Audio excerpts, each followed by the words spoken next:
membuka hari, ku siap untuk sekolah lagi. Bapak dan Ibu berpesan, mari kita saling menjaga. Ayo mulai peduli, dimulai kita sendiri. hey ho, jalani hidup bersih dan sehat. Hey ho, Makan dan minum, pilih yang sehat. bergerak, bergembira, tumbuhlah jadi anak yang hebat. Serukanlah sekolahku sehat. Hey ho, jalani hidup bersih dan sehat. Hey ho,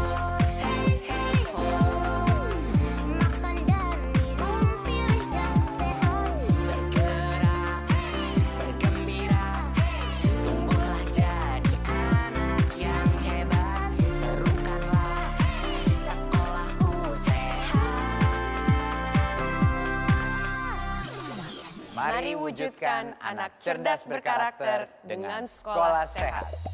Sekolahku sehat.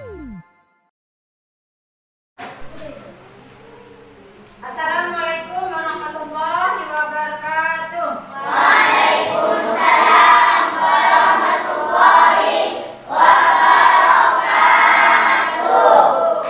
Terima kasih atas segala jawaban salamnya. Semoga keselamatan, kesejahteraan, dan rahmat Allah selalu dilimpahkan kepada kalian semua. Sebelumnya Ibu minta kalian berdiri dulu. Berdiri. Nah, Ibu ingin menanyakan kabarnya anak-anak hari ini. Bagaimana kabarnya hari ini?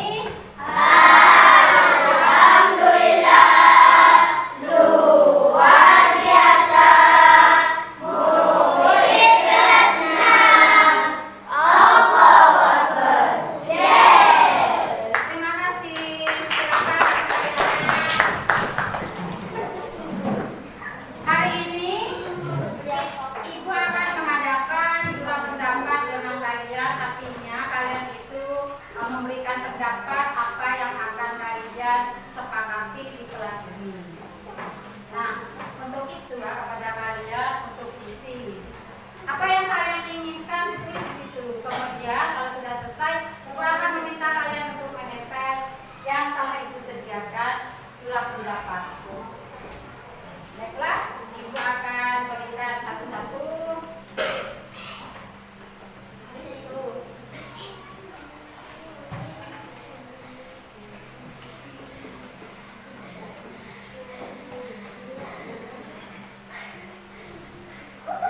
Silakan ya, kalian isi, ditulis. Tulisannya yang jelas. Ibu.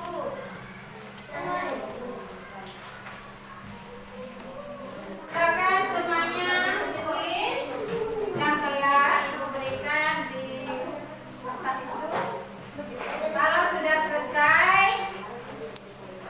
ada yang sudah selesai? Tempel. Silakan. Silakan. Kalian tempel di sini, silakan. Nah, kalau sudah selesai menempel, langsung kembali ke tempat duduknya.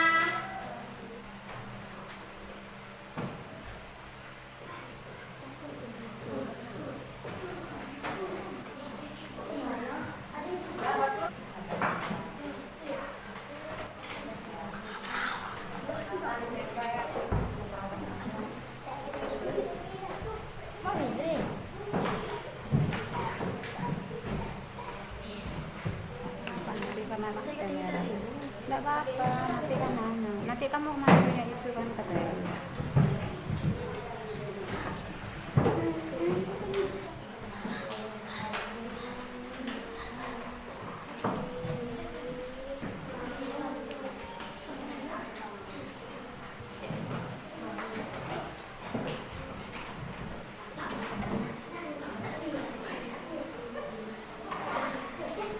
Kita lihat apa saja yang kalian tulis di surat pendapat ini. Tidak boleh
Kemudian tadi kan Ibu sudah membacanya. Kesepakatannya kira-kira apa saja yang kalian inginkan di kelas ini, maka akan kalian terapkan di kelas ini, dan bukan hanya di kelas ini tetapi juga di sekolah ini, bahkan sampai di rumah juga diterapkan.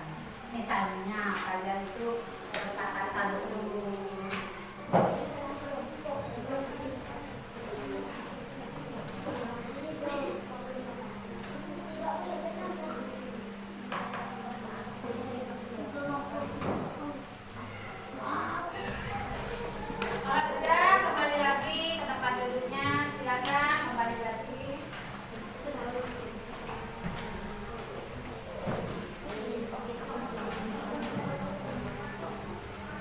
Kesepakatan di kelas ini yang pertama adalah ini dari pendapatnya Raul, semangat belajar, aktif dalam diskusi. Selanjutnya saling bertoleransi sesama teman. Minta maaf kepada teman, sopan dan santun. Tidak boleh bertengkar. Tidak boleh bertengkar. Saling bertoleransi, hambar. Dani saling bicara dengan sopan santun, bersikap dengan menggunakan akhlak. Kesepakatan ini harus kalian lakukan. Oke, luar biasa. Dan sebagai penerapan budaya positif ke depan, maka kalian akan menjadi anak-anak yang baik, disiplin diri. Akan menjadi anak-anak yang disiplin diri. Sudah ada nantinya, kalau saya menulis ini, saya harus melaksanakannya dan kemudian mempertanggungjawabkan apa yang kalian sepakati. Dalam kelas ini nantinya akan menjadi keyakinan dalam kelas 6. Pembiasaan positif yang akhirnya menjadi karakter baik dalam diri anak. Terima kasih semuanya. Wassalamualaikum warahmatullahi wabarakatuh.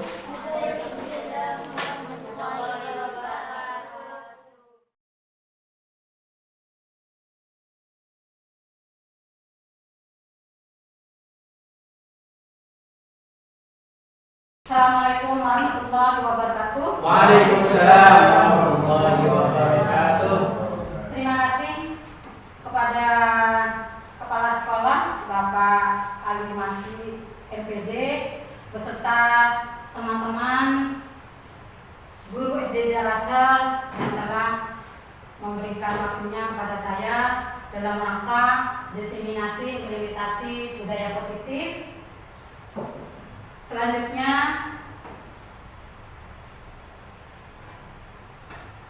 mari kita, sebelum kita menginjak pada materi, tenangkan hati dulu dan pikiran, arahkan semua perhatian untuk fokus belajar, hadirkan rasa ingin tahu, bersyukur dan belas kasih. Agenda kegiatan hari ini yang pertama pembukaan, yang kedua capaian yang diharapkan, yang ketiga pemahaman inti, keempat eksplorasi konsep, dan yang kelima refleksi. Capaian yang akan diharapkan yaitu Bapak Ibu dapat mengimplementasikan budaya positif baik di lingkungan kelas maupun di lingkungan sekolah. Nah, untuk ke depan biar materi itu bermanfaat untuk di sekolah ini, maka kita sama-sama terlebih dahulu mengucapkan basmalah.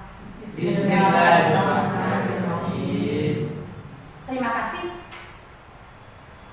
Sebelum saya paparkan tentang materi tentang budaya positif, sebelumnya saya akan memberikan sebuah pertanyaan. Bapak Ibu silakan ditulis nomor 1 itu setuju atau tidak berdasarkan pertanyaan yang pertama. Hukuman dapat mendisiplinkan anak, setuju atau tidak ditulis nomor 1. Kedua, pemberian hukuman dengan hal positif seperti membaca atau membersihkan halaman sekolah dapat meningkatkan disiplin anak.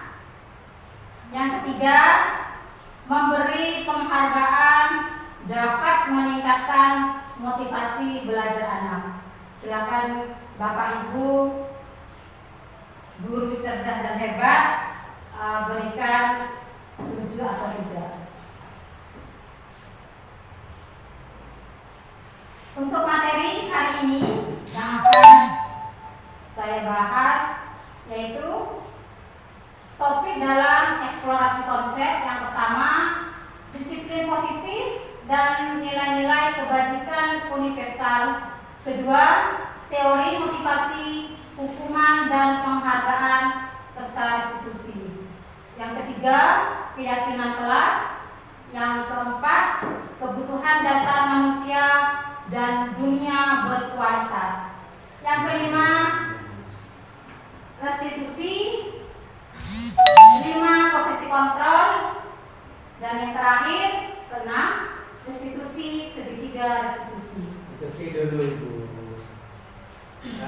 Kami tadi sudah menjawab, ada 3 jawaban antara setuju dan tidak setuju. Ini apa mau dilemparkan sekarang atau simpan dulu? Untuk jawabannya kita simpan dulu. Nanti setelah selesai memberikan pembahasan, nanti Bapak Ibu guru cerdas dan hebat akan tahu apa itu jawaban saya setuju atau tidak. Terima kasih. Next. Perubahan paradigma. Di sini Bapak Ibu silakan melakukan dengan kegiatan yang kegiatannya yaitu Anda dan teman Anda akan melakukan kegiatan cobalah buka. Misalnya Anda adalah A, kemudian tugas Anda itu menempelkan tangannya. Dan di tangan itu ada sesuatu yang diisi. Kemudian coba Anda bayangkan bahwa Anda itu menyimpan sesuatu yang berharga di dalam kepala tangan Anda itu.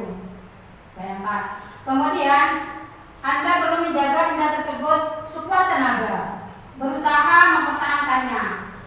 Begitu, karena benda tersebut begitu pentingnya untuk kehidupan Anda. Kemudian yang B itu mencoba dengan segala cara membuka kepala tangan Anda.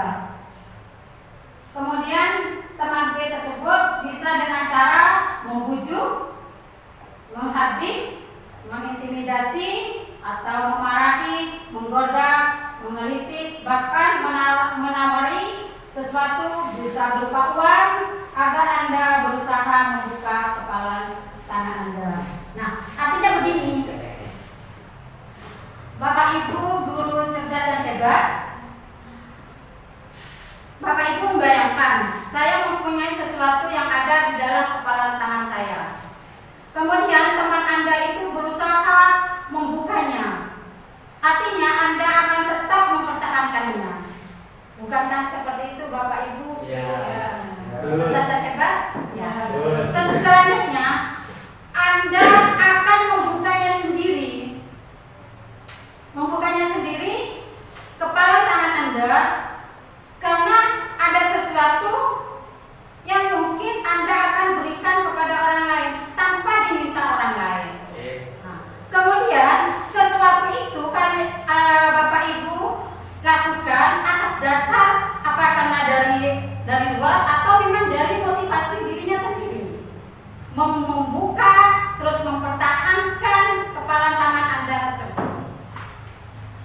Bagaimana Bapak Ibu? Siap Bu, bisa praktek Bu sekarang. Boleh? Silakan. Sampelnya A ya B. Ya, silakan. Saya akan menggoda. Saya ini memang perayu. Boleh. Di depan Bu. Ya, bisa di depan Pak. Silakan Pak. Nah, Silakan. jadi posisinya menggenggam tangan. Saya memaksa. Saya memaksa. Sampai memegang nah itu. Silakan. Ustaz Dul. Siap.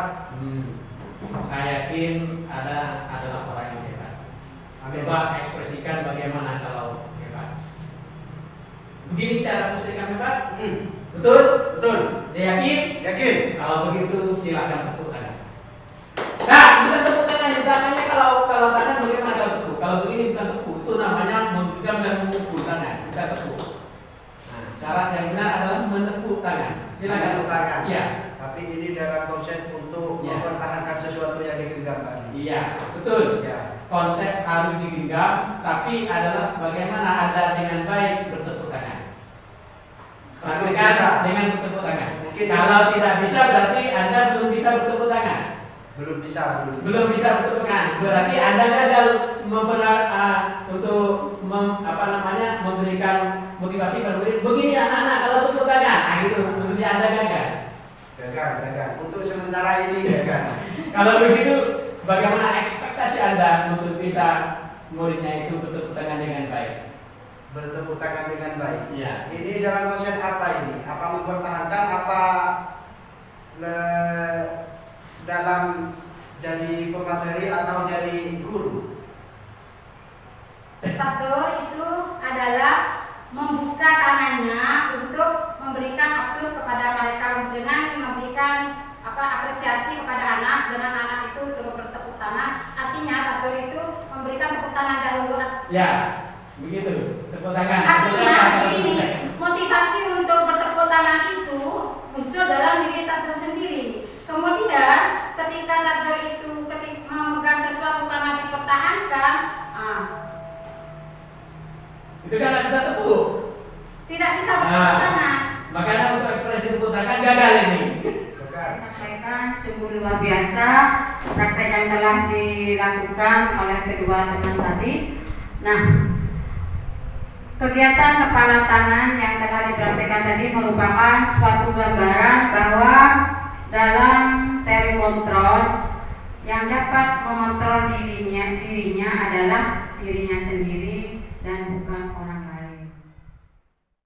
Baiklah, kita lanjutkan materi selanjutnya yaitu perubahan paradigma teori kontrol atau teori pilihan isu kontrol. Selanjutnya, seorang psikiater dan pendidik Dr. William Glasser dalam kontrol teori yang kemudian hari berkembang dan dinamakan choice theory meluruskan beberapa miskonsepsi tentang makna kontrol. Di antaranya miskonsepsi tersebut yang pertama, ilusi guru mengontrol murid. Yang kedua, bahwa ilusi semua penguatan positif, efektif dan bermanfaat. Yang ketiga, ilusi bahwa kritik dan membuat orang merasa bersalah dapat menguatkan karakter. Yang keempat, ilusi bahwa orang dewasa memiliki hak untuk memaksa. Nah, saya akan menjelaskan sekilas tentang ilusi guru mengontrol murid. Di sini tidak ada istilahnya seorang guru itu dapat mengontrol murid. Artinya apa? Ketika seorang guru memaksa murid melakukan sesuatu dan murid itu terpaksa melakukannya, dia telah membuat murid tersebut tidak merdeka. Ilusi guru mengontrol murid artinya seorang guru itu tidak dapat mengontrol murid. Maksudnya guru tidak boleh memaksa seorang murid untuk melakukan sesuatu padahal murid tersebut tidak dapat melakukannya. Selanjutnya, jika hal itu dilakukan, maka murid tersebut telah melakukan hal yang membuat murid tidak merdeka. Artinya, murid tersebut hanya selalu dikontrol oleh guru dalam melakukan perilakunya. Selanjutnya, yaitu ilusi bahwa semua penguatan positif efektif dan bermanfaat. Penguatan positif tersebut contohnya adalah sebuah bujukan. Bujukan awalnya itu bisa bermanfaat, tetapi pada jangka panjang bujukan tersebut tidak akan bermanfaat karena ketika anak merasa mereka telah dibujuk oleh guru untuk melakukan sesuatu, ketika mereka sadar mereka enggan dan menolak. Selanjutnya, ilusi bahwa kritik dan membuat orang merasa bersalah dapat menguatkan karakter. Kritik dan membuat orang merasa bersalah sebetulnya bukan menguatkan karakter, tetapi mengintimidasi terhadap pribadi anak. Karena anak tersebut merasa gagal. Merasa gagal diakibatkan dia telah membuat seseorang itu kecewa dengan apa yang telah mereka lakukan. Yang terakhir, bahwa orang dewasa memiliki hak untuk memaksa. Orang dewasa memiliki hak untuk memaksa karena mereka punya tujuan. Jika saya memaksa mereka, otomatis mereka akan melakukannya. Tetapi hal yang terjadi ketika anak tersebut melakukan penolakan, maka yang terjadi suatu berontak dalam diri anak untuk melawan mereka. Bisa saja anak tersebut membenci gurunya atau juga akan melawan apa yang telah diperintahkan oleh gurunya. Next. Disiplin positif dan nilai kebajikan. Hubungannya disiplin positif dan nilai kebajikan tersebut, yang pertama dari stimulus respon. Dalam stimulus respon, realitas atau kebutuhan manusia itu dianggap sama. Tetapi dalam teori kontrol, realitas atau kebutuhan manusia itu adalah berbeda. Yang kedua, stimulus respon, semua orang melihat hal yang sama. Tetapi dalam teori kontrol, kita berusaha memahami pandangan orang lain tentang dunia.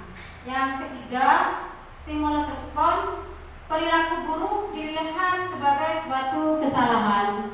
Akan tetapi dalam teori kontrol, semua perilaku memiliki tujuan. Dalam stimulus respon, orang lain bisa mengontrol saya. Akan tetapi dalam teori kontrol, hanya Anda yang bisa mengontrol diri Anda. Artinya dirinya sendiri yang dapat mengontrol diri Anda sendiri. Selanjutnya, stimulus respon, saya bisa mengontrol orang lain. Dalam teori kontrol, Anda tidak bisa mengontrol orang lain. Stimulus respon, pemaksaan ada pada tujuan, pada bujukan. Dalam teori kontrol, kolaborasi dan konsensus dapat menciptakan pilihan-pilihan baru. Yang terakhir, model berpikir menang atau kalah dalam stimulus respon. Akan tetapi dalam teori kontrol, model berpikir menang-menang. Ini merupakan perbedaan di antara penerapan disiplin positif dan nilai-nilai kebajikan dalam stimulus respon dan teori kontrol. Next. Disiplin positif, ada beberapa teori kontrol dalam teori pilihan Dr. William Glasser yang menyatakan bahwa Anda tidak bisa mengontrol orang lain, yang berhubungan dengan makna disiplin, bahwa makna disiplin belajar kontrol diri dengan menggali potensi kita agar tercapai tujuan yang mulia, yaitu sesuatu menjadi seseorang yang kita inginkan berdasarkan nilai-nilai yang kita hargai. Selanjutnya, dalam teori kontrol, semua perilaku memiliki tujuan. Itu berhubungan dengan teori motivasi. Dan dalam teori motivasi ada dua. Yang pertama yaitu teori motivasi berupa intrinsik dan teori motivasi ekstrinsik. Nah, untuk teori motivasi, yang pertama untuk menghindari hukuman, dan yang kedua untuk mendapatkan imbalan, itu masuk pada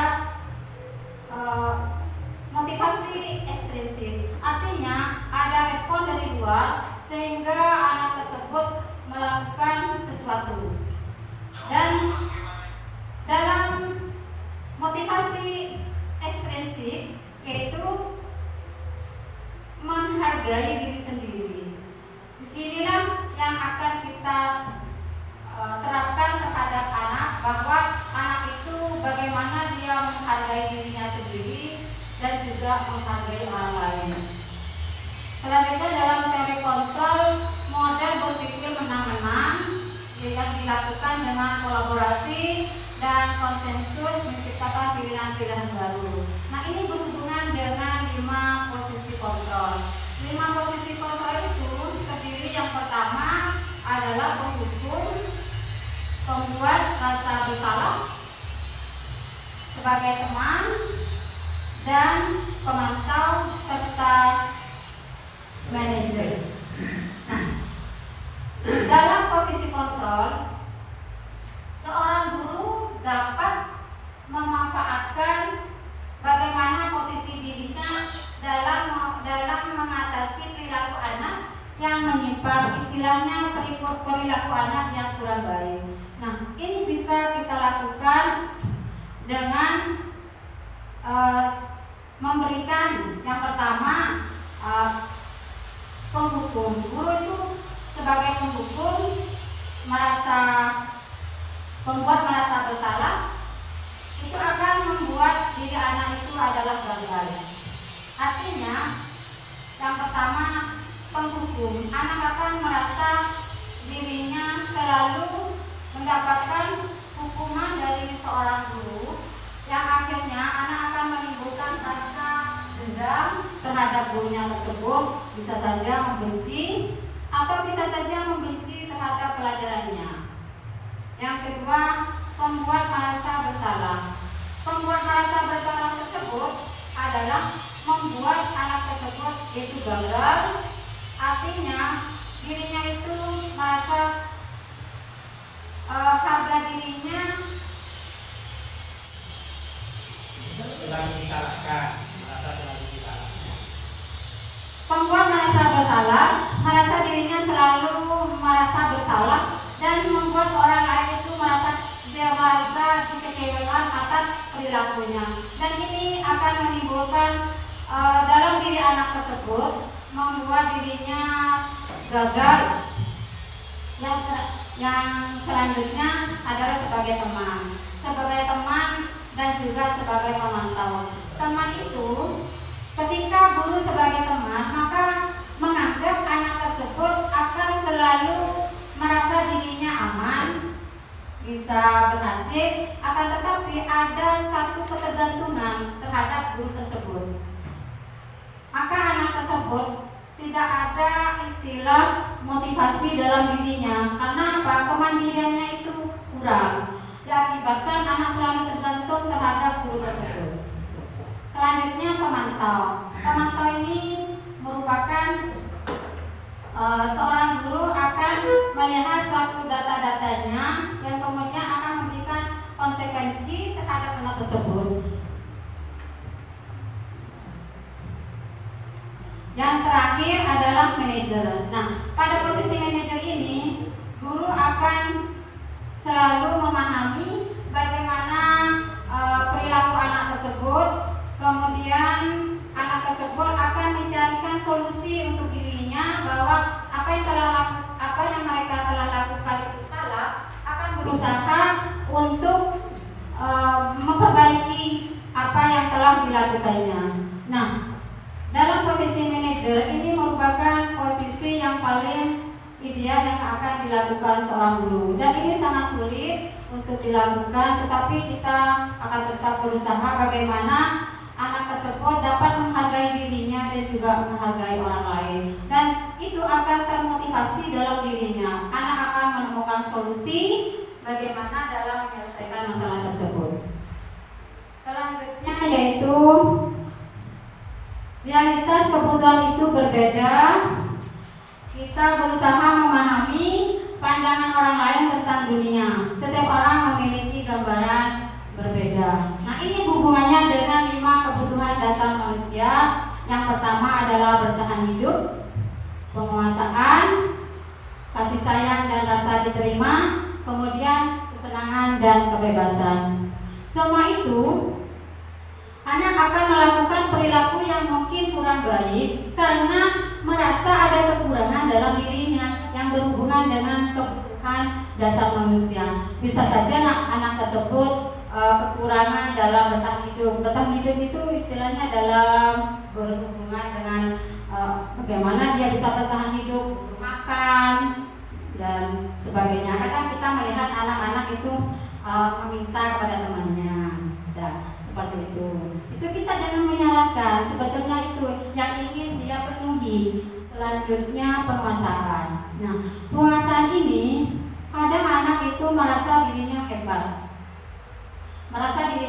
Berarti dia merasa dia sudah menguasai. Baik, kita lanjutkan. 5 kebutuhan dasar manusia, diantaranya yang pertama adalah bertahan hidup. Yang kedua adalah penguasaan. Ketiga, kasih sayang dan rasa diterima. Keempat, kesenangan. Dan yang terakhir adalah kebebasan.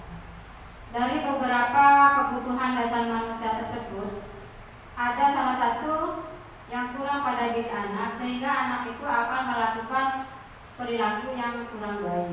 Nah, dalam hal itu, sebagai seorang guru, kita harus memahami bagaimana anak tersebut dapat melakukan hal yang baik dengan pemenuhan pada salah satu kebutuhan yang tidak terlengkapi. Bisa saja dari bertahan hidup, penguasaan, atau kasih sayang dan rasa terima. Bisa juga dari kesenangan dan kebebasan. Next.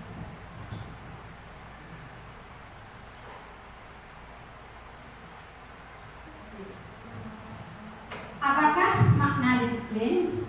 Menurut Kamus Besar Bahasa Indonesia, salah satu pengertian disiplin adalah ketaatan atau juga berupa kepatuhan kepada peraturan atau juga sebagai tata tertib dan sebagainya. Dalam pengertian disiplin ada 2 kata kunci utama, yaitu taat atau patuh dan aturan berupa tata tertib. Next. Ki Hajar Dewantara menyatakan, di mana ada kemerdekaan, disitulah harus ada disiplin yang kuat.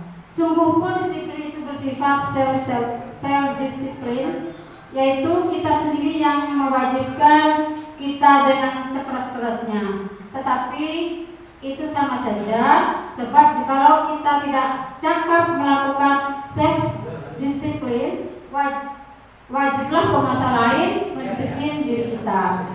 Dan peraturan demikian itulah harus ada dalam suasana yang merdeka. Sebagai seorang pendidik, tujuan kita dalam menciptakan anak-anak yang memiliki disiplin diri hingga mereka bisa berperilaku yang mengacu pada nilai-nilai kebajikan universal dan memiliki motivasi intrinsik yang berasal dari dalam dirinya sendiri, bukan dari ekstrinsik yang berasal dari motivasi dari luar. Next. Nilai-nilai kebajikan universal. Nilai-nilai kebajikan universal merupakan sifat-sifat positif manusia dan memiliki tujuan mulia yang ingin dicapai setiap individu. Nilai-nilai tersebut bersifat universal, berlaku pada semua manusia. Baik, kita lanjutkan. Nilai-nilai kebajikan universal merupakan sifat-sifat positif manusia dan memiliki tujuan mulia yang ingin dicapai setiap individu. Nilai-nilai tersebut bersifat universal, berlaku pada semua manusia tanpa perbedaan. Nilai-nilai kebajikan tersebut yang ingin dicapai setiap anak Indonesia dikenal dengan profil pelajar Pancasila yang terdiri dari beriman dan bertakwa kepada Tuhan Yang Maha Esa, mandiri, bernalar kritis, berkebinekaan global, dan bergotong royong serta kreatif. Dengan mengaitkan nilai-nilai kebajikan yang diyakini seseorang, maka motivasi intrinsik akan terbangun sehingga menggerakkan motivasi dalam dirinya untuk mencapai tujuan mulia yang diinginkan. Diane Gosling, 1998.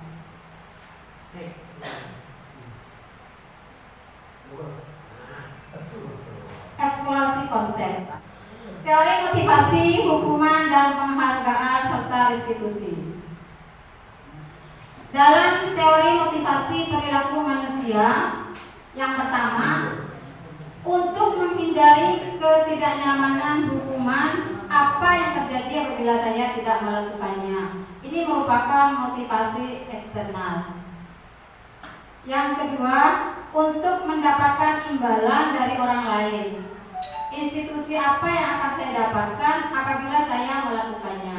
Ini juga merupakan motivasi eksternal. Dan yang terakhir, untuk menghargai diri sendiri, saya akan menjadi orang seperti apa bila saya melakukannya. Nah, ini adalah motivasi internal yang berasal dari dalam diri anak tersebut sehingga mereka dapat melakukan disiplin positif, dihukum oleh penghargaan. Penghargaan berlaku sama dengan hukuman dalam arti meminta atau membujuk seseorang melakukan sesuatu untuk memenuhi tujuan tertentu dari orang yang meminta atau membujuk. Dorongannya eksternal dan ada faktor ketergantungan. Beberapa dampak dari pemberian penghargaan.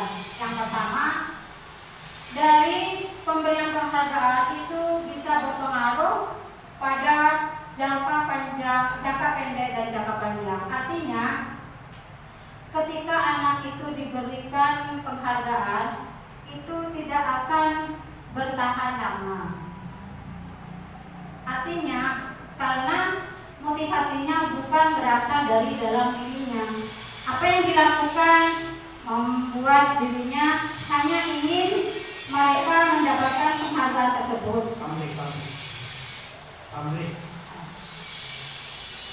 Selanjutnya, penghargaan juga dapat menghukum diri anak.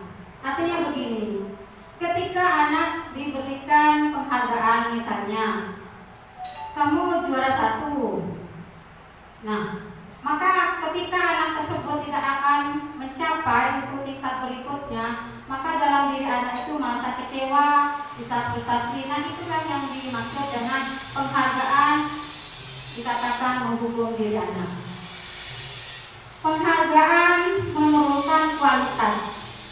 Penghargaan dapat menurunkan kualitas. Penghargaan dapat menurunkan kualitas dalam kreativitas anak.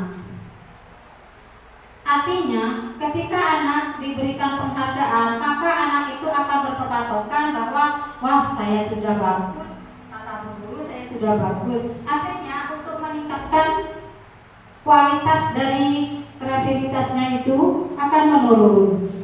Selanjutnya, penghargaan mematikan kreativitas, bukan kualitas pada diri anak, yaitu anak akan tetap itu saja dan tidak akan ada peningkatan pada kreativitas. Selanjutnya, penghargaan merusak hubungan. Nah, ketika anak itu diberikan penghargaan, bisa saja anak tersebut akan merasa dirinya yang terbaik. Terus yang belum diberi penghargaan itu akan merasa iri, ada sesuatu yang iri kepada anak tersebut. Dan ketika mereka tidak mendapatkannya, maka bisa saja mereka bisa membenci anak tersebut. Bentuk program kebajikan atau apresiasi. Nah, apa yang patut kita berikan kalau penghargaan itu tidak bagus untuk diri anak? Maka kita harus memberikan apresiasi sebagai dari nilai-nilai kebajikan yang ingin diraih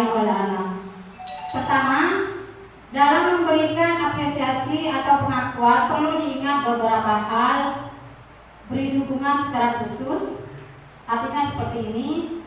Jika mereka, anak itu diberikan apresiasi atau pengakuan, diberikan dengan secara khusus, anak itu dipanggil, tapi bukan dia itu diberikan apresiasi di depan anak-anak tersebut, tetapi dipanggil bisa saja di luar kelas.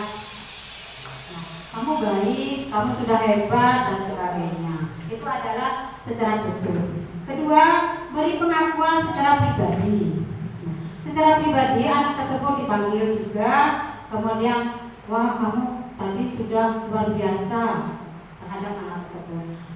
Itu merupakan suatu apresiasi yang bisa memotivasi dalam diri anak. Selanjutnya beri pengakuan kepada semua murid atau di situ bergantian. Maknanya begini, ketika kita seorang pendidik memberikan apresiasi atau pengakuan kepada anak, kita harus memberikan semua kepada anak. Misalnya, ayo semuanya tepuk tangan, walaupun di antara mereka ada yang kurang bagus. Nah, kita tetap memberikan apresiasi kepada semua murid. Keempat, pengakuan secara konsisten. Artinya begini, dalam apresiasi secara konsisten itu, misalnya sekarang mereka dipuji, besok karena dia sudah melakukan sesuatu lalu mereka dicela atau wah kamu sudah tidak seperti kemarin. Nah, itu namanya tidak konsisten. Jadi kalau sekarang kamu sudah baik, besoknya apa dan seterusnya, maka anak tersebut akan termotivasi dalam dirinya sendiri. Selanjutnya fokus pada proses. Fokus pada proses itu kadang kita melihat hasil anak itu, hasil karya anak itu dari hasilnya, tetapi itu tidak baik. Yang kita fokus pada proses, bagaimana anak tersebut melakukan atau menghasilkan karya itu, prosesnya yang kita beri pengakuan. Kalau ingin memberikan hasilnya, bisa saja anak tersebut melakukan hal-hal yang curang, bisa tidak jujur, atau bahkan beberapa macam cara dilakukan agar hasilnya itu bagus, karena yang kita lihat hasilnya, tetapi itu tidak bagus. Yang benar adalah pada prosesnya yang akan kita apresiasi. Contoh pengakuan atau apresiasi kebajikan. Pembuka, kemarin saya perhatikan nilai kebajikannya, rasa empatimu besar sekali dalam situasi saat menolong murid baru di kelas kita. Contoh berikutnya, saya menghargai. Kemudian nilai kebajikannya adalah kepedulian. Situasinya saat kamu membantu teman-teman dalam tugas kelompok. Contoh yang lain dengan ucapan terima kasih, itu nilai kebajikannya rasa bertanggung jawab. Dan situasinya saat kamu memungut kertas-kertas yang berserakan. Artinya apa? Anak-anak itu termotivasi dalam dirinya ketika mereka mengambil hal-hal yang kurang tepat, berserakan sampah-sampah, itu langsung dimasukkan. Dia mempunyai rasa tanggung jawab yang berhubungan nilai kebajikannya. Pertanyaan reflektif. Bapak, Ibu guru, cerdas dan hebat, ada sebuah pertanyaan reflektif, mungkin nanti bisa kita jawab bersama. Danis kurang menguasai pelajaran matematika tentang luas bangun ruang, sehingga pada saat pelajaran berlangsung dia lebih banyak berdiam diri dan menggambar di buku tulis. Pada saat guru matematika Pak Kadir memberikan pertanyaan kepadanya, Danis menjadi gugup dan tak sanggup dan tak sengaja menjatuhkan tas dari kursi, serta tiba-tiba menjadi gagap saat akan menjawab. Seluruh kelas pun tertawa melihat perilaku Danis yang berbicara gugup dan terkejut. Pak Kadir saat itu membiarkan teman-teman Danis menertawakan yang gagap dan malu luar biasa, serta minta Danis untuk maju ke depan dan berdiri di depan kelas sambil mengunjuk hidungnya karena tidak bisa menjawab pertanyaan Pak Kadir. Kelas makin gaduh dan anak-anak pun tertawa melihat Danis di depan kelas memegang ujung hidungnya. Nah, pertanyaan yang pertama, apakah Anda setuju dengan tindakan Pak Kadir terhadap Danis? Mengapa? Bapak Ibu Durebat mungkin di sini, apakah Bapak Ibu setuju ketika Pak Kadir memberikan tindakan terhadap Danis tersebut? Ya, silakan. Tidak setuju, Bu. Tidak setuju. Karena sifatnya Pak Kadir itu adalah pertama menghukum dan yang kedua sebagai pembuat tata cara. Mungkin ada yang lain?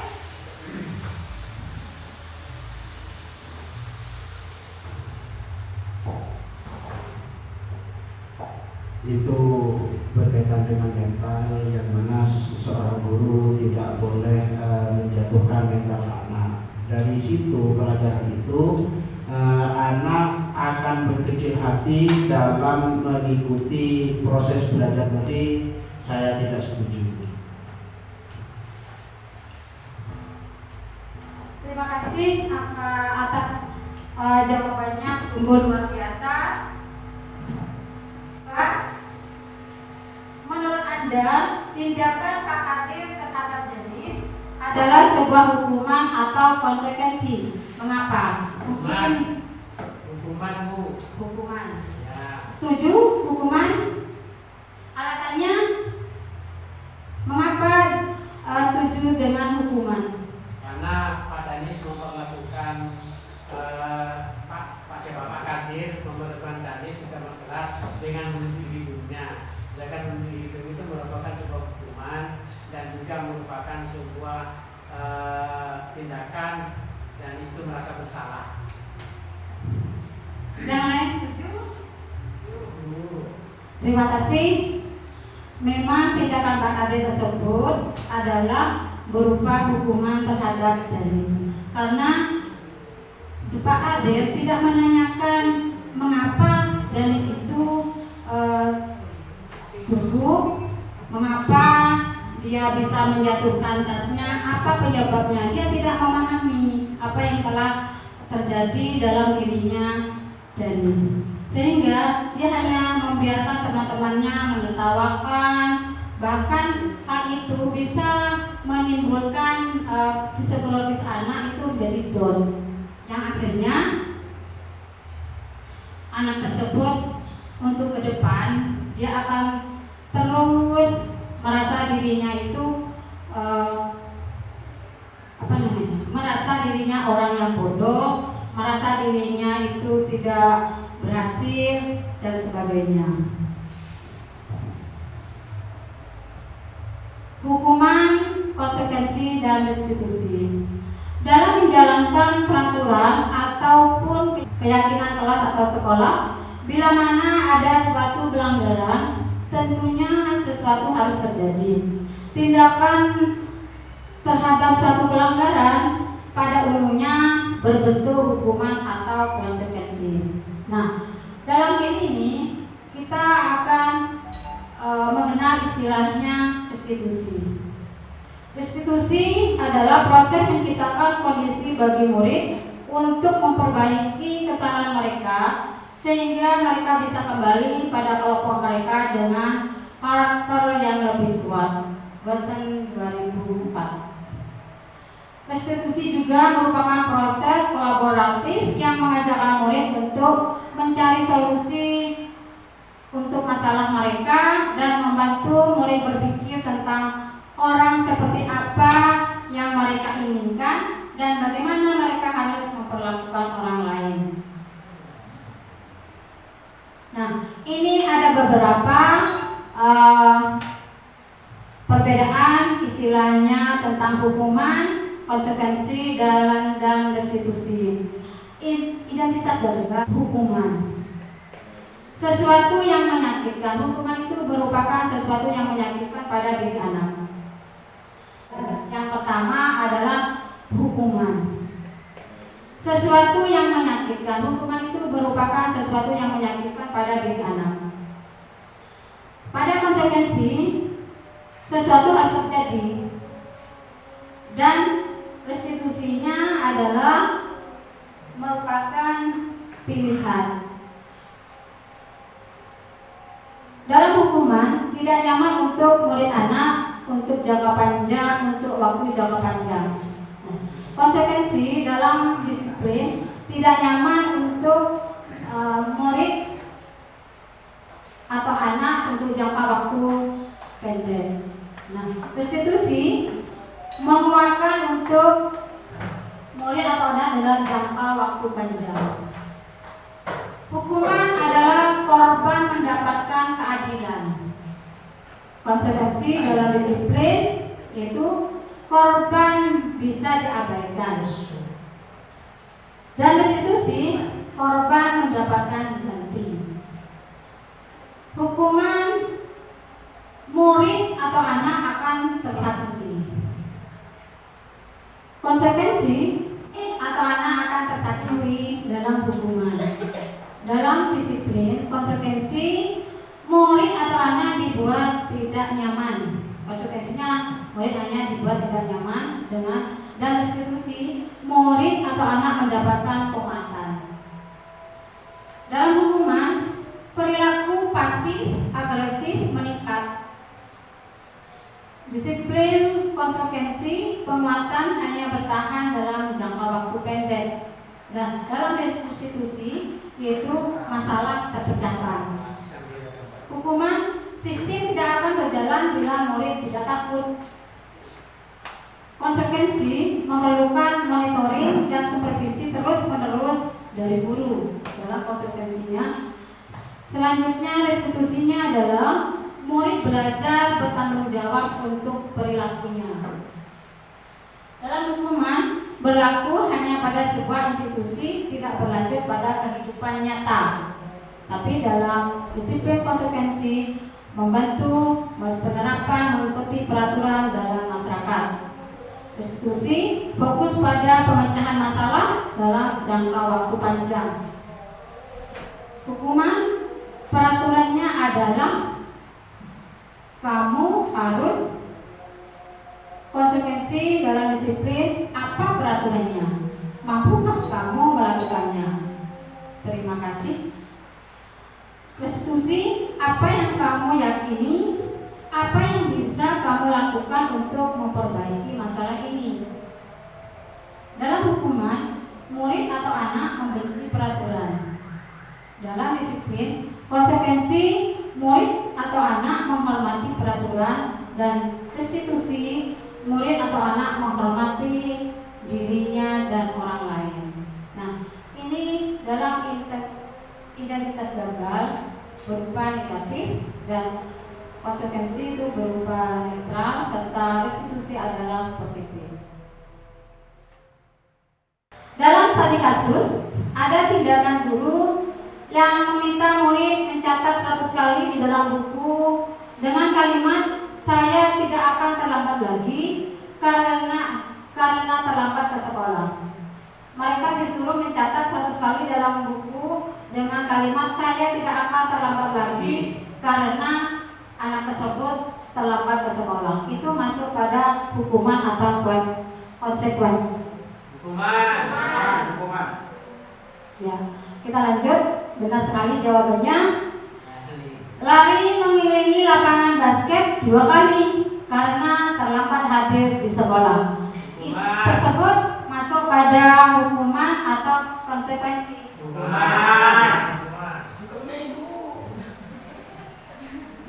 Tepat sekali jawabannya.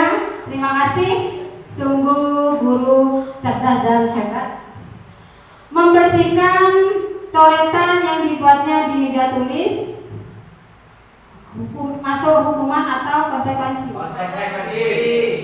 Ya, itu merupakan masuk pada konsekuensi. Terima kasih. Ada tindakan guru, murid diminta untuk push up 15 kali karena tidak menggunakan masker ke sekolah. Itu termasuk pada hukuman. Tepat sekali jawabannya. Selanjutnya, tindakan guru menggantikan kertas tugas teman yang telah dicoret-coret, itu masuk pada hukuman. Konsekuensi apa hukuman? Konsekuensi apa hukuman? Itu masuk pada konsekuensi. Selanjutnya, tindakan guru meminta murid berjemur di lapangan basket pukul 12 siang karena mengobrol dengan teman. Konsekuensi. Hukuman atau konsekuensi? Hukuman. Ya, tepat sekali. Terima kasih Bapak Ibu guru cerdas dan hebat. Hukuman, perbedaan hukuman dan konsekuensi. Yang pertama, hukuman itu sesuatu yang menyakitkan harus terjadi. Itu adalah hukuman. Kemudian dalam konsekuensi sesuatu harus terjadi. Jadi kalau hukuman itu menyakitkan kepada diri anak. Yang kedua, membuat anak sakit fisik atau hati untuk jangka waktu lama. Itu dalam sebuah hukuman.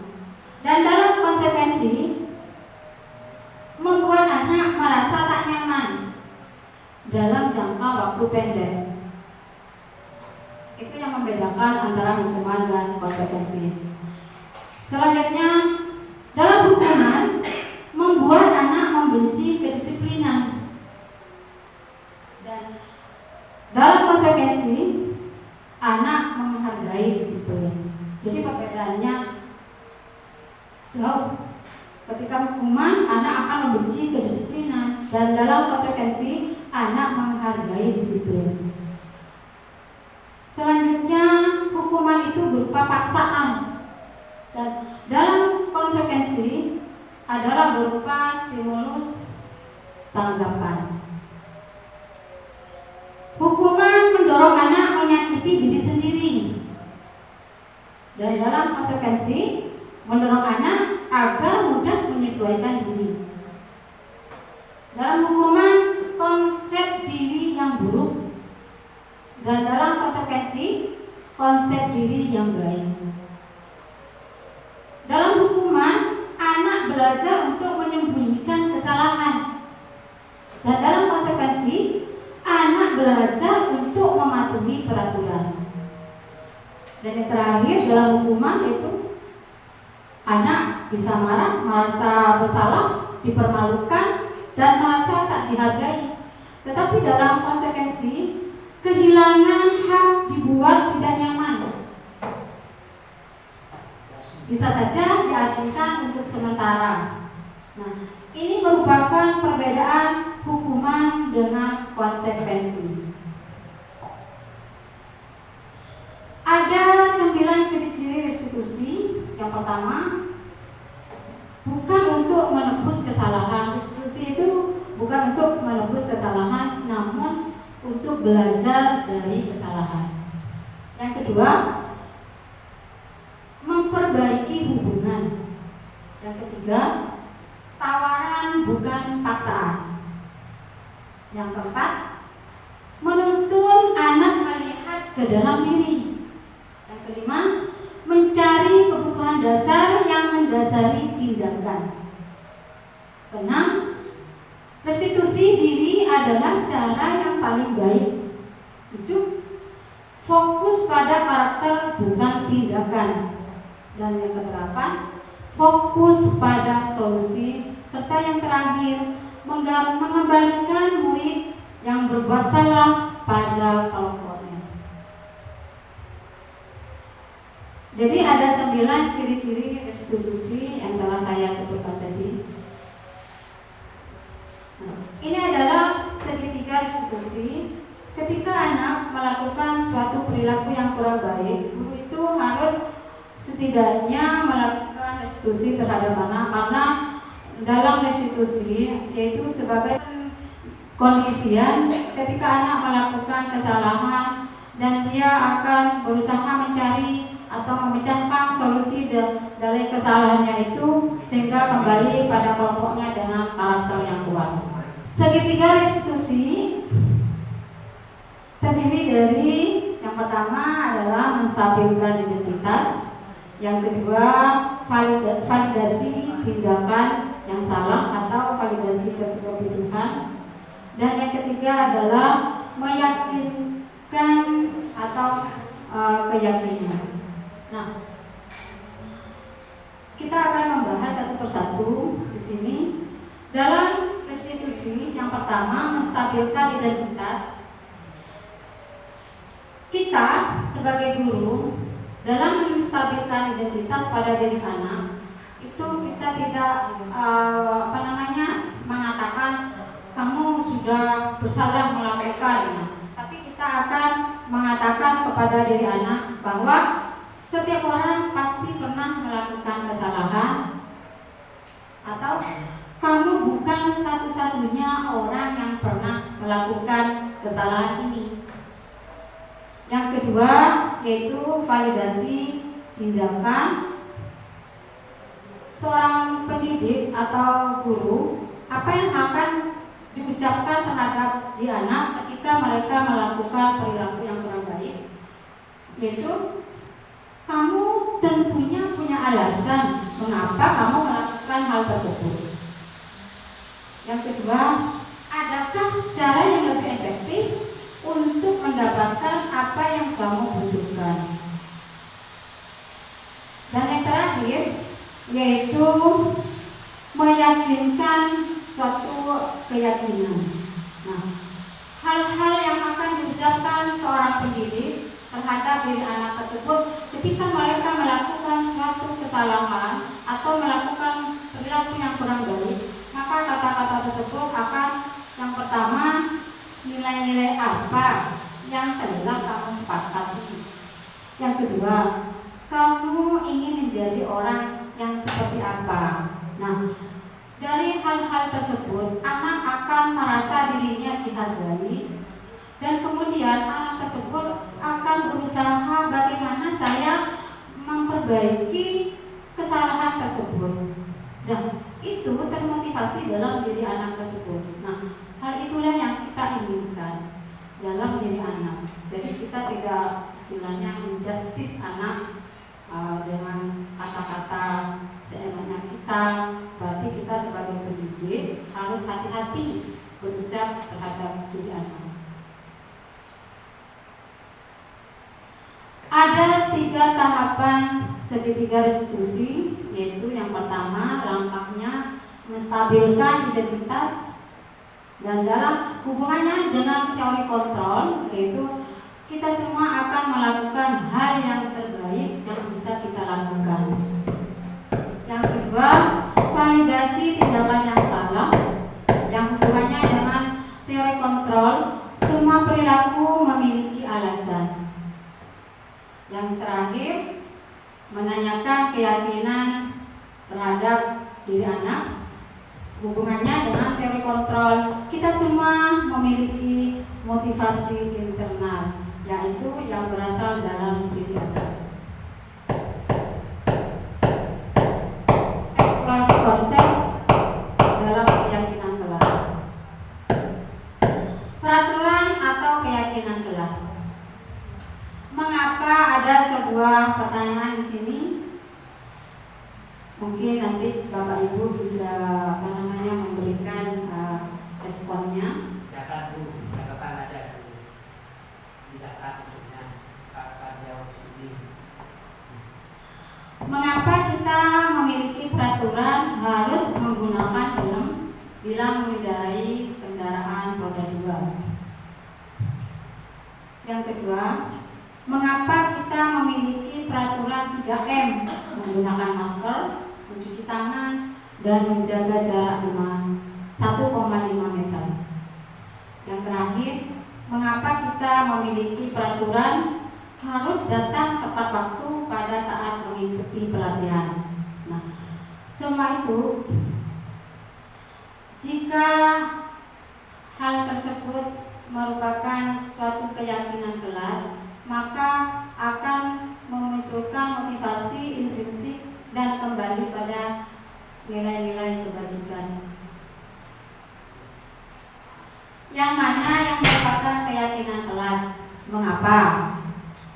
Ini ada sebuah poster sepakatan kelas, ada bagaimana kami bersikap di kelas. Ini ada dua poster bagaimana yang merupakan keyakinan kelas. Mengapa? Mungkin Bapak Ibu guru cerdas dan hebat bisa memberikan jawabannya. Baik, teman-teman, saya akan lanjutkan dalam pembentukan keyakinan sekolah atau kelas.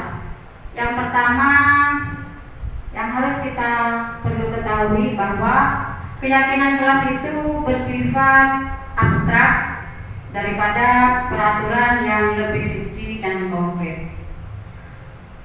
Keyakinan kelas berupa pernyataan-pernyataan universal. Artinya, pernyataan-pernyataan seperti empati, toleransi, menghargai, dan sebagainya. Pernyataan keyakinan kelas senantiasa dibuat dalam bentuk positif. Jadi, dalam keyakinan kelas itu tidak ada kata yang negatif. Nah, keyakinan kelas hendaknya tidak terlalu banyak sehingga mudah diingat dan dipahami oleh semua warga kelas. Keyakinan kelas juga sebaiknya sesuatu yang dapat diterapkan di lingkungan tersebut. Artinya dapat diterapkan di dalam lingkungan kelas, apalagi di dalam lingkungan sekolah. Semua warga kelas hendaknya ikut berkontribusi dalam pembuatan keyakinan kelas lewat kegiatan curah pendapat. Nah, artinya dalam pembuatan keyakinan kelas itu semua murid-murid itu dilibatkan untuk menuliskan apa yang ada di dalam diri mereka. Kemudian kita lakukan dengan kegiatan curah pendapat. Selanjutnya, bersedia meninjau kembali keyakinan kelas itu dari waktu ke waktu.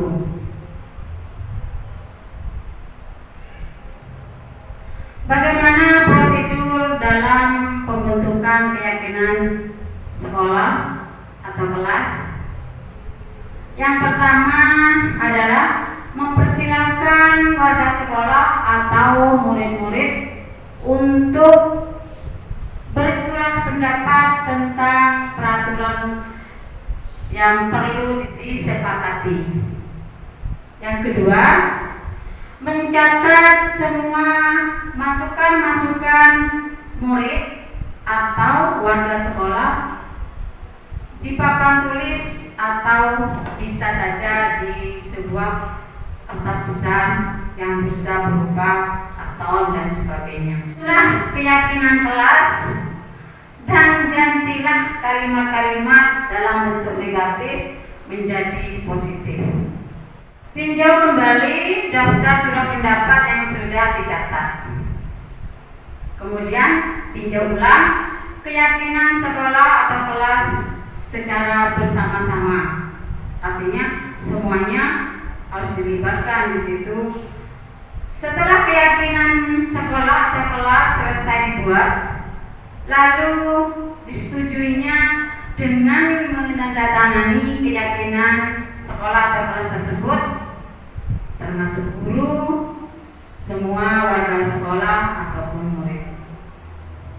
Dan yang terakhir dalam prosedur pembentukan keyakinan sekolah atau kelas, yaitu keyakinan sekolah atau kelas selanjutnya bisa diletakkan di dinding kelas di tempat yang mudah dilihat oleh warga kelas tersebut. Eksplorasi konsep. Kebutuhan dasar manusia dari dunia berkualitas. dasar manusia, kebutuhan dasar manusia yang harus kita ketahui ada 5 kebutuhan. Yang pertama adalah kebutuhan bertahan hidup. Yang kedua, kebutuhan akan kasih sayang dan rasa diterima. Yang ketiga, kebutuhan kesenangan. Yang keempat, kebutuhan penguasaan. Dan yang kelima adalah kebutuhan kebebasan. Hubungannya dengan kebutuhan manusia dan dunia berkualitas. Dunia berkualitas merupakan dunia berkualitas Anda adalah tempat khusus dalam pikiran Anda. Tempat Anda menyimpan gambaran representasi dari semua yang Anda inginkan.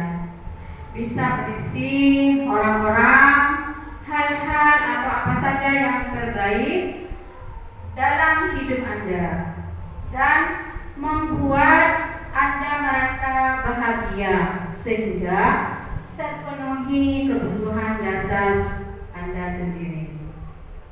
Dr. William Glasser.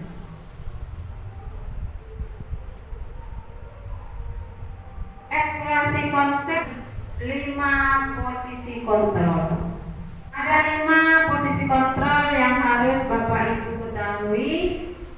Yang pertama adalah dalam posisi kontrol, guru sebagai penghukum. Yang kedua, guru sebagai pembuat merasa bersalah. Yang ketiga, guru sebagai teman. Yang keempat, guru sebagai pemantau. Dan yang terakhir, guru sebagai manajer. Marilah kita perhatikan seperti apa posisi kontrol yang harus Bapak Ibu guru cerdas dan hebat diketahui. Ada posisi kontrol yang perlu diketahui terbagi menjadi 3. Yang pertama ada istilah identitas gagal yang meliputi posisi kontrol, penghukum, dan pembuat merasa bersalah. Yang kedua, identitas berhasil atau sukses. Antaranya posisi kontrolnya adalah sebagai teman dan juga sebagai pemantau. Dan yang ketiga, identitas berhasil atau sukses. Posisi kontrol, guru sebagai manajer. Nah, ada hal yang perlu diketahui. Motivasinya yang berasal dari luar tersebut ada 2, yaitu identitas gagal, kontrolnya itu dari luar. Identitas berhasil atau sukses, kontrolnya dari luar, yang posisi guru sebagai teman dan pemantau. Dan sebagai identitas yang berhasil dan sukses, dan itu termotivasi dalam diri anak atau termotivasi dari intrinsik anak itu sendiri adalah posisi kontrol manajer.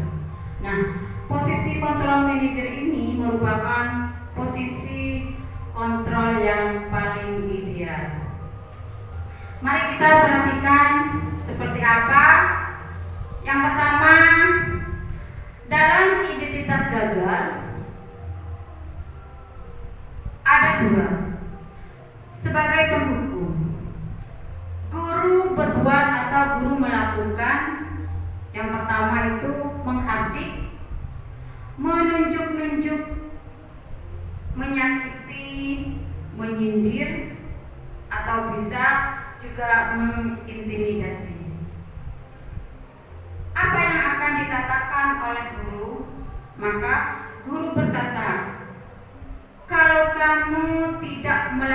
melakukannya, saya akan memberikan sanksi dan sebagainya.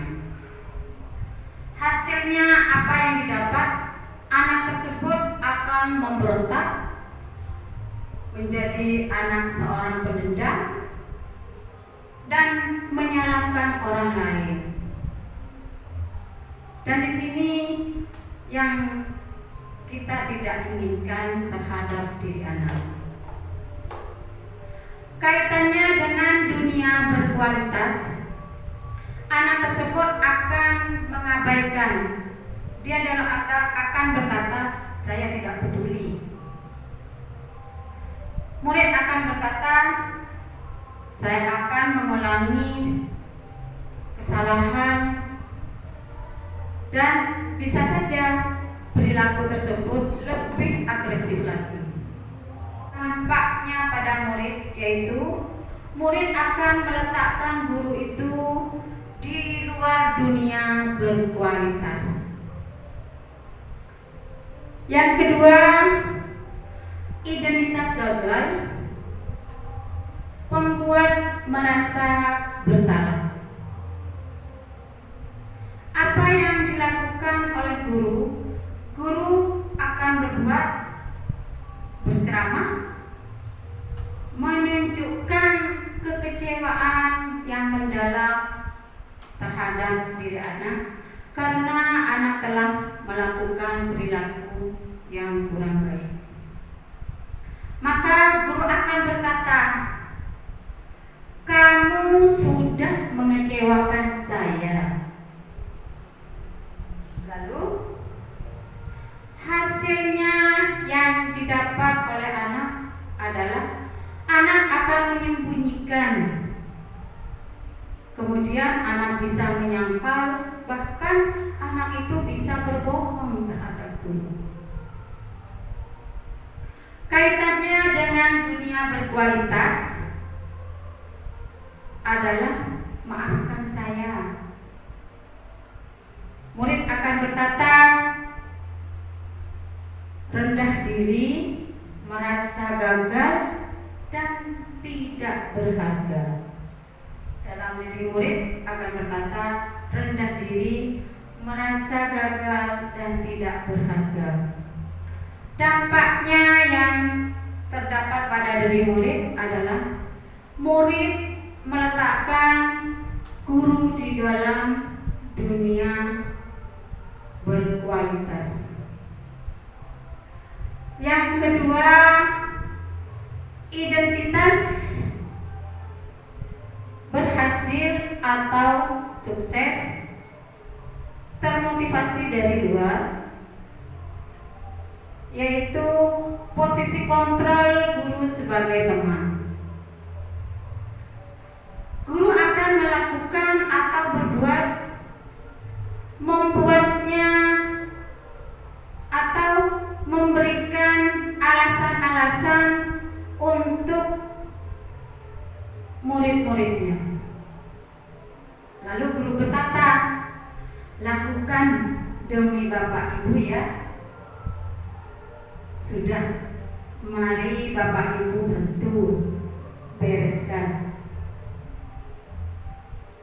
Hasilnya apa? Anak tersebut akan ketergantungan terhadap guru tersebut. Jadi anak tersebut selalu ada ketergantungan terhadap guru tersebut, dan dia tidak ada rasa kemandirian di dalam dirinya. Kaitannya dengan dunia berkualitas, saya pikir Bapak Ibu teman saya. Maka murid itu berkata dalam dirinya, selalu tergantung, tidak mandiri, dan tidak bisa memutuskan. Dampaknya pada murid, murid meletakkan guru sebagai orang penting dalam dunia berkualitas. Selanjutnya, identitas berhasil atau sukses yang termotivasi kontrolnya dari luar, yaitu guru sebagai pemantau. Nah, apa yang akan dilakukan oleh guru? Guru akan berbuat menghitung dan mengukur. Guru akan berkata, apa peraturannya? Apa konsekuensinya? Apa yang telah kamu lakukan? Apa yang terjadi sekarang? Hasilnya, anak akan menyesuaikan diri bila diawasi oleh guru. Kaitannya dengan dunia berkualitas, saya akan dapat berapa bintang. Jadi ada istilahnya, ada yang ingin diharapkan. Saya akan dapat berapa bintang kalau melakukan hal tersebut. Jika sudah melakukan hal tersebut, apa yang saya dapatkan? Di sini anak akan mengharapkan suatu imbalan atau mengharapkan sesuatu penghargaan, dan ada juga ketergantungan pada orang lain. Murid berkata, menitik beratkan pada dampak pada diri sendiri untuk mendapatkan hadiah atau mendapatkan hukuman. Dampaknya pada murid yaitu murid meletakkan guru peraturan di dunia berkualitas. Yang terakhir adalah identitas berhasil atau sukses yang berasal kontrol dari dalam diri.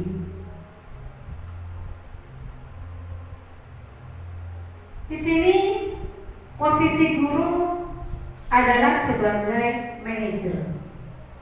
Apa yang akan dilakukan atau guru akan berbuat? Mengaitkan pertanyaan atau mengajukan pertanyaan-pertanyaan terhadap diri murid berdasarkan dengan apa yang telah mereka lakukan ketika melihat kesalahan yang telah diperbuat. Maka guru itu akan berkata, apa yang kita yakini, apa kamu meyakini hal tersebut? Kalau kamu meyakininya, maukah kamu memperbaikinya? Kalau kami memperbaikinya, jadi kira-kira hal tersebut akan menggambarkan apa tentang dirimu. Hasilnya adalah menguatkan watak atau karakter anak tersebut. Hubungannya dengan dunia berkualitas yaitu bagaimana caranya agar saya bisa memperbaiki kesalahan ini. Saya akan memperbaiki masalah ini dengan. Nah, ini akan diungkapkan dalam diri anak. Yang kemudian anak berkata dalam dirinya, mengevaluasi diri bagaimana menjadi orang yang lebih baik.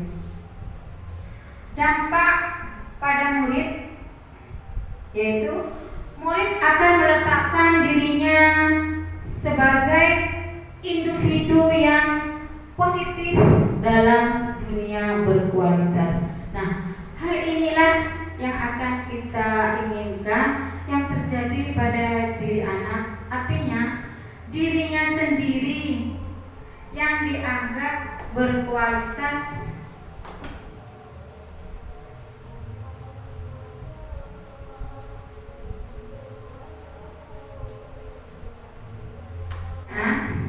ada beberapa pertanyaan yang berhubungan dengan 5 posisi kontrol yang telah dipaparkan tadi.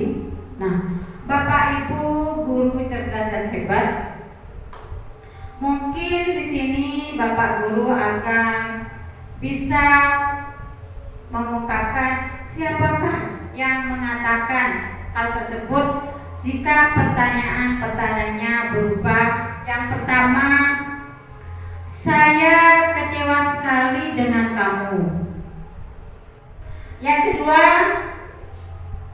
kamu tidak pernah benar melakukannya. Yang ketiga, ayolah lakukan demi ibu bapak. Nah, yang terakhir, pertanyaan yang terakhir, apakah kamu mau mendapatkan stiker bintang hari ini? Saya akan menjelaskan dari pertanyaan-pertanyaan tadi. Saya kecewa sekali dengan kamu. Itu yang diungkapkan oleh seorang pembuat merasa bersalah atau posisi kontrol guru sebagai pembuat merasa bersalah. Yang kedua, kamu tidak pernah benar melakukannya. Itu diungkapkan oleh seorang guru, posisi kontrolnya sebagai penghukum. Ayolah lakukan demi ibu bapak. Itu diungkapkan oleh seorang posisi kontrol guru sebagai teman.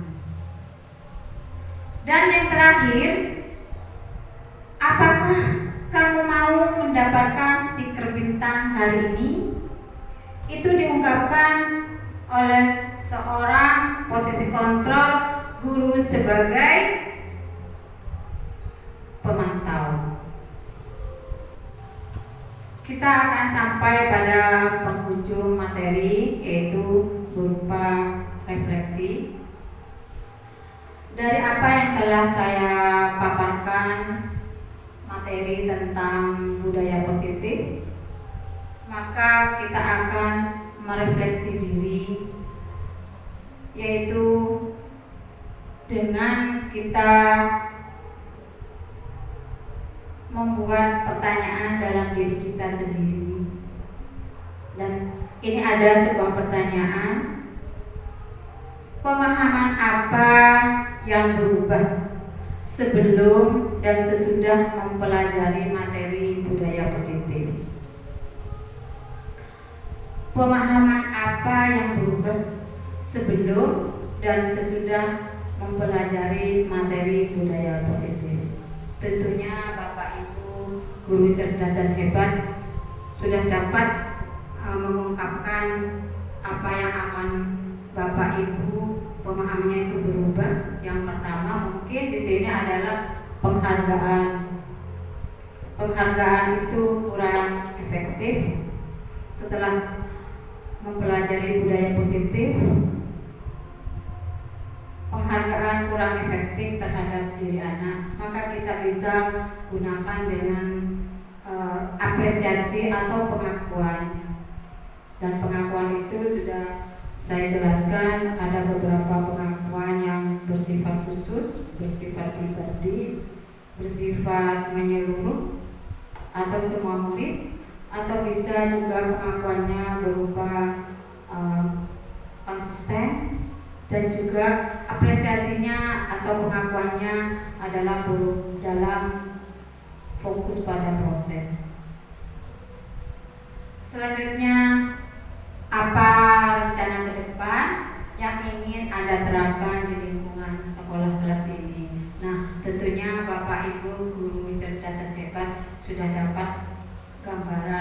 di kelas saya seperti ini, nanti di sekolah saya akan begini. Ibu, bapak, ibu guru cerdas dan hebat yang tahu sendiri. Demikianlah materi yang dapat saya sampaikan. Semoga bermanfaat demi kemajuan pendidikan dan di sekolah ini khususnya SD Al-Azhar dan pada umumnya untuk anak didik seluruh Indonesia. Terima kasih. Wassalamualaikum warahmatullahi wabarakatuh.